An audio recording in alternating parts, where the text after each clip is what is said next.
all I can say to Uber and Lyft, hire this guy. His name is Sergio Evedian, right? He can come in there and turn your companies around, or actually get the drivers to like you, right? And I would suggest David Risher. He would be a great hire. Dara Khosrowshahi, he's on his own mission to make his $50 million. But watch the video. This is not my video. This is Sergio's video. It's 19 minutes long. We'll probably let it go for 6 to 10 minutes. And then the link will be below so you can watch the entire video. There are millions and millions of people that want to stay truly independent.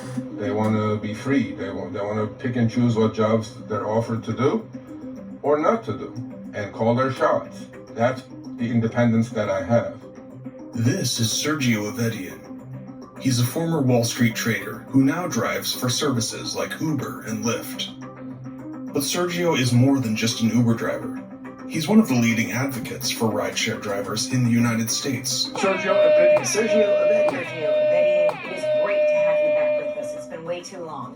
Sergio is the senior contributor at a website and podcast called The Rideshare Guy. He's made it his mission to help gig workers, particularly at Uber and Lyft, understand. Harry, you need to pay this guy twice as much. I'll tell you why. He's almost double your subscription, right? Your subscribers. So dig into the wallets and pay him. Ins and outs of their industry. Screenshots about their fares or what's happening. Are they lower? Are they higher? Do they like what's going on? Actually, I've become almost like Uber and Lyft support for them. Yeah, if free I can support. help them, I'm going to help them. But if Sergio is a gig worker, what does that mean? What is a gig worker? Gig workers don't work at traditional jobs where they earn regular paychecks and benefits. Instead, they work directly with hundreds, sometimes thousands of customers each year. As a gig worker, Sergio represents one of the fastest growing labor demographics in the United States, and an increasingly controversial one at that.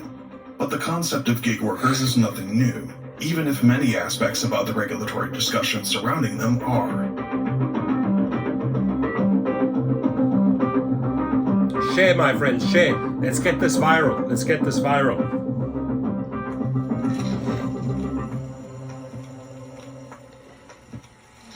Hundreds of years ago, everybody was an independent worker, making shoes, making dresses. The people who weren't independent were those who basically worked as servants in large households. They had most other people didn't. This is Tammy McCutcheon, one of the country's leading authorities on wage and employment laws. She says that the division between independent workers and corporate employees is baked into the DNA of the Industrial Revolution itself. During the Industrial Revolution, instead of having somebody who makes all parts of a shoe, you start having factories. And the craft people basically disappeared and were drawn into these factories, which at the time were considered abusive. But we've come full circle now, and the question is still there. What is better? To work independently as an independent craftsperson, or is it better to be an employee and work in a 9-to-5 job in an office or in a factory? And so hundreds of years later, we're still debating the issue. Cynthia Esland, an NYU law school professor and leading scholar of labor and employment law, says that Americans fully embraced the corporate model until the latter half of the 20th century, when social attitudes about labor began to shift dramatically. Back in the 50s, the big firms in the economy had what were called internal labor markets. They would employ everybody from the CEO at the top down to the janitors in the mailroom. People tended to stay with one company for much of their career, and this vertical integration had the tendency to raise the wages and benefits above what those same people would make if they just quit and took their chances on the outside labor market. But starting in the 70s, 80s, we've got a combination of deregulation, globalization, more pressure, and financialization. These big companies started outsourcing. So instead of a vertically integrated company, you had a proliferation of these contracting out practices. That includes everything from outsourcing to China to now independent contractors. The move away from corporate employees has alarmed some labor advocates, who see it as a threat to the legal protections that the American labor movement fought for over half a century. Advocates of the change, on the other hand, point out that many workers want the freedom to choose their own hours, lifestyle, and pricing, and contend that allowing them to do so is a vital facet of the free market economy. Either way, the trend has sparked a fierce regulatory debate that, according to Rebecca Rainey, senior Labor Department reporter at Bloomberg Law, has only intensified in our current political climate. Members of the labor movement unions have argued that businesses have been using the independent contractor model to exploit workers. However, businesses and Republicans view this as a legal way to give workers some flexibility to set their own hours. And also, given the nature of a lot of these jobs, those are harder to regulate. So the question of who is an employee or who is an independent contractor is definitely one of the most contentious issues we're seeing in the labor law field. People have so many questions about where the line is. Even though independent contracting isn't new, the contours of our current gig economy are notably different today than in times past. The internet, especially through apps that connect workers with their customers, has changed the game significantly, and in ways that lawmakers are struggling to keep up with. Look, gig economy is new. It's only 10 years old, 12 years old if you look at it. Uber's first showed up 12 years ago. But the gig economy is not just for Uber, Lyft drivers, DoorDash drivers. There's close to 660 professions that are considered freelancers, such as filmmakers and even doctors and some accountants, and they're truly independent contractors.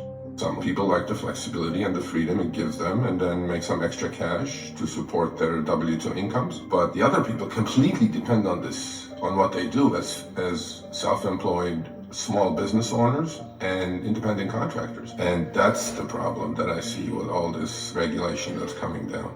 It's going to cover everybody, put everybody under a net that some people are completely opposed to.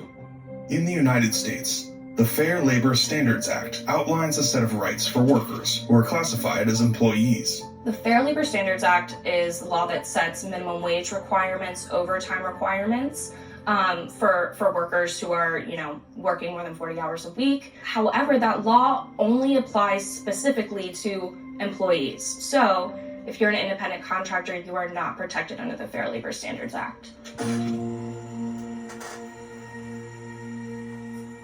Under the Trump administration, the Department of Labor issued something called the Independent Contractor Rule as an attempt to create a federal standard to determine which type of workers qualify as employees and which qualify as contractors. The Trump administration issued a rule that made it much easier for businesses to classify their workers as these independent contractors who don't have the protections under the law. They tried to simplify. They said that we're going to look at two core factors: who controls the work and whether the independent worker has an opportunity for profit or loss. And they did this because people need to know the difference, and they need to know what the standards are, what the law is, so that they can make a rational choice for them, for their life circumstances. It sort of gave employers a clearer target for how to ensure that your workers will be treated as independent contractors. Problem is, of course, that's a choice that has often huge costs for workers. Under the Biden administration, the Department of Labor has proposed to withdraw the independent contractor rule, saying that it made it far too easy for employers to abuse workers by classifying them as contractors. The Biden administration is in the process of issuing a new rulemaking that is very much expected to make it easier for workers to be classified as employees under the law. But if there are substantive changes to the Fair Labor Standards Act that lawmakers would like to see solidified in law, it is up to Congress to rewrite that law.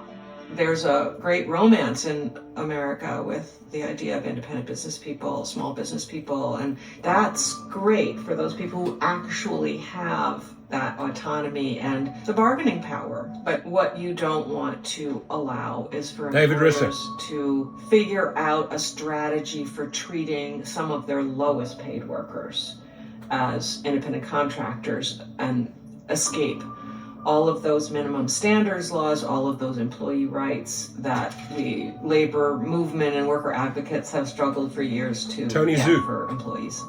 My problem is it's very arbitrary. You can't predict the result, because whether it's a small business who wants to hire independent workers so that they can fulfill a business need, or whether it's an independent worker who wants to figure out whether or not they're being treated as they should be treated under the law, we all need to know what the answer is. We need predictability. And for me, it's all about choice. There are studies out there that the independent workforce today is between 60 and 65 million people. So we have to maintain the ability for workers to make their own choices, employment or independent contract. Most gig workers do not want to be employees. They like the independence that comes with this flexibility, the freedom that comes with this gig work. But unfortunately, most gig workers do not go in depth. The average duration of a driver or a gig worker on any platform is less than a year. Up to 80% quit in less than a year.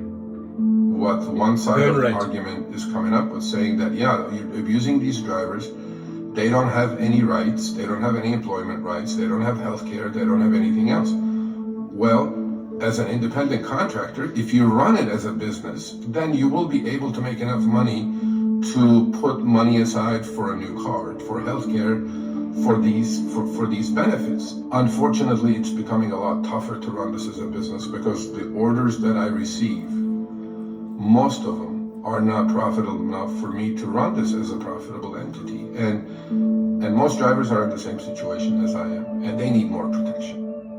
I was in a big meeting, and it was a bunch of people in the gig economy and tech people, and it was talking about this new way of organizing work. And they talked about how, flexibility is key to our business model, and we have workers who just really want to work more than 10 hours. It would be bad to constrain them. And what I said is, this is exactly what the apparel companies would say about their way of outsourcing work to child laborers and families. And it's our business model.